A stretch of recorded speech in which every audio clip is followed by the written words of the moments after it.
falar sobre o Supremo Tribunal Federal, que ele retomou essa semana o julgamento de uma ação da Procuradoria-Geral da República contra as regras de sigilo e de restrição ao compartilhamento de investigações sobre acidentes aéreos no país realizadas pelo CENIPA. O caso chegou ao Supremo em fevereiro de 2017 e foi retomado agora após a queda do voo da Voipaz. Em resumo, se questiona por que a investigação realizada pela aeronáutica não pode ser utilizada para fins probatórios em processos judiciais e administrativos.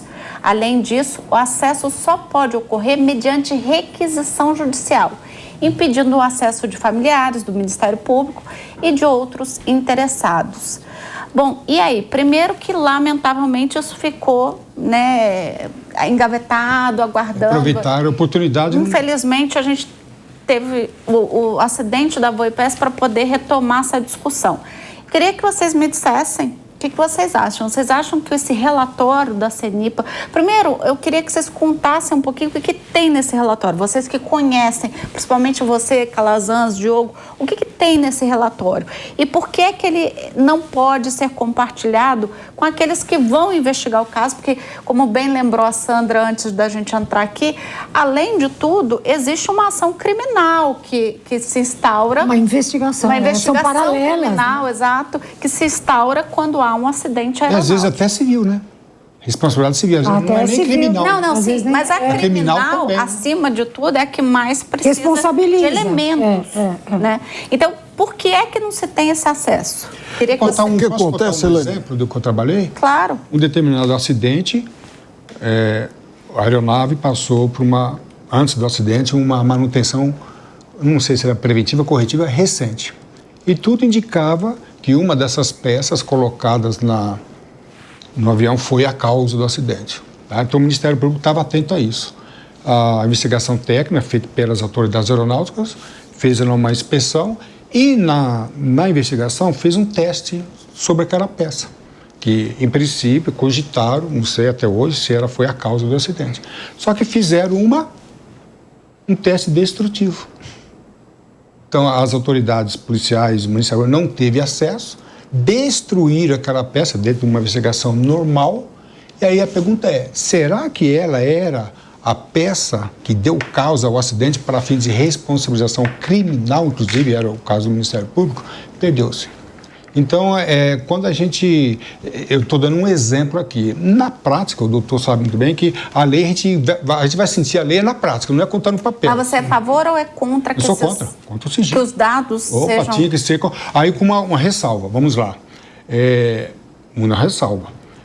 O relatório do CENIPA é técnico, com a finalidade... E prevenção. E a metodologia é muito diferente. Então, aí é que está o problema. Então, eu acredito, eu sempre falo que não deveria usar, mas o que falta hoje no Brasil seriam peritos para que pudessem auxiliar um profissional da justiça, o juiz, promotor, delegado, para traduzir o relatório, se fosse o caso, ou fazer, na minha opinião, não é nem utilizar, eu acho que tinha que ser totalmente independente. Mas hoje no Brasil nós não temos ainda... de uma forma bem ampla, peritos que possam dar essa assistência para chegar à responsabilidade. Mas eu vou dizer uma coisa, e aí eu vou passar rapidamente a palavra para você, para a gente não esgotar o tempo.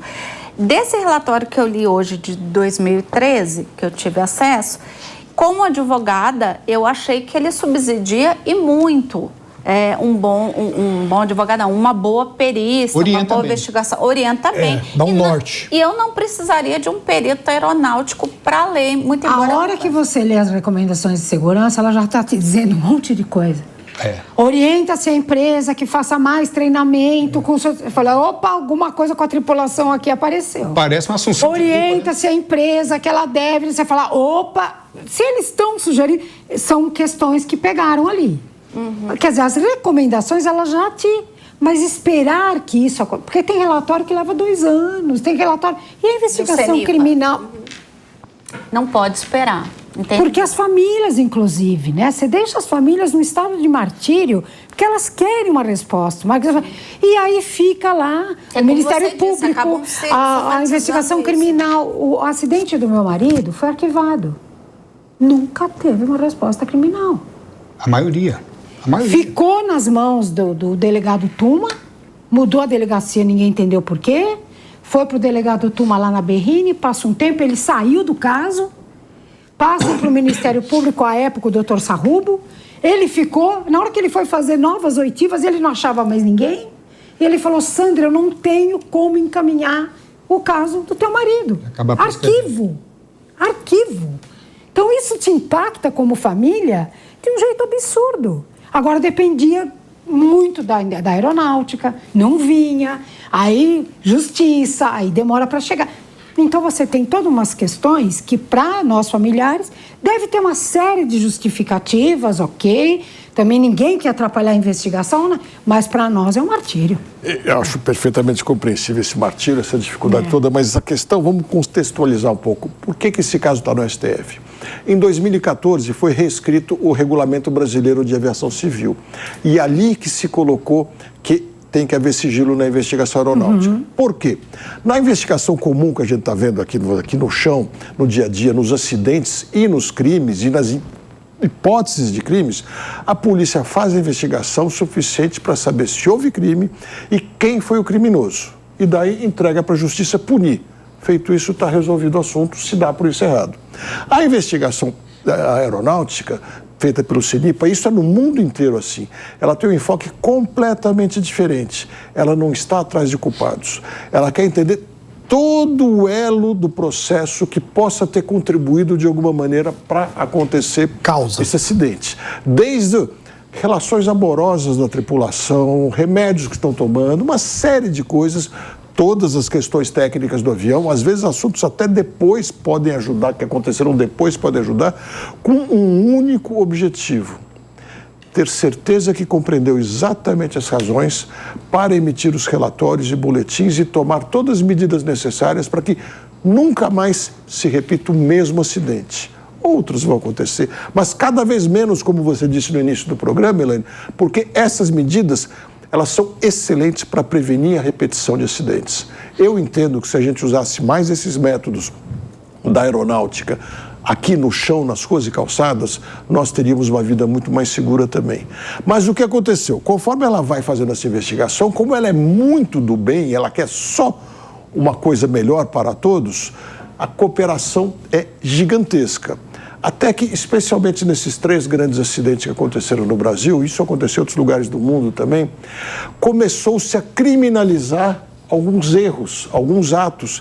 E, a partir daí, muitos entes da aviação começaram a ter o receio de contar exatamente o que sabiam, exatamente o que viam, porque falavam, se eu contar exatamente, o que é um erro de um colega meu poderá virar uma prisão, porque tem gente ávida por caçar culpados. Essa é a diferença e por isso que se estabeleceu a proibição de usar a investigação aeronáutica para a parte policial.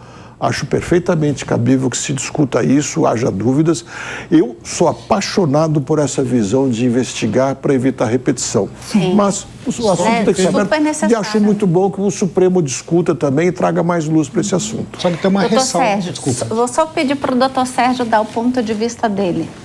Eu sou a favor de que se mantenha o sigilo. O propósito que foi criado, que é contributivo, é reforçar as barreiras para que se evite mais novos acidentes. Mas, pois bem, por que você é a favor? Então, eu vou fazer um exemplo. Sou prefeito jurídico, é advogada, uma excelente advogada, sei também disso, conheço o seu currículo. Mas vamos lá. 2 aeronaves voando. Não vou citar marca, modelo, nada, porque não vou ser leviano também, mas é de conhecimento de algumas pessoas que há um tipo de aeronave de asa rotativa, asa rotativa seria os helicópteros, que se em dado momento do voo, o cíclico, que é o que faz os comandos dele para frente, para trás e para os lados, se ele puxar de maneira abrupta, se ele tomar um susto e puxar de repente, a pá do rotor principal decepa a cauda dele. Isso é um erro de projeto. Um grande escritório de Nova York só vive de processar essa empresa. Só disso. Pega o acidente, olha lá, faz e ganha. Então imagina um voo desse helicóptero, aonde de repente o piloto está lá, viu um drone passar, ou vem um pássaro, toma o susto e... Tá. O relatório vai apontar o quê? Que ele, de maneira abrupta, num susto, se decepou. É isso que vai apontar o relatório, não é isso? Num outro voo igual, da mesma aeronave, 2 pessoas estão ali dentro, de repente... O comandante está voando, tem 2 pessoas ali, as 2 de trás começam a brigar, a lutar entre si. Empurra o piloto e ele corta. O relatório não vai dizer o que aconteceu, nem dentro de uma aeronave, nem dentro de outra, não vai atribuir culpa. Sim.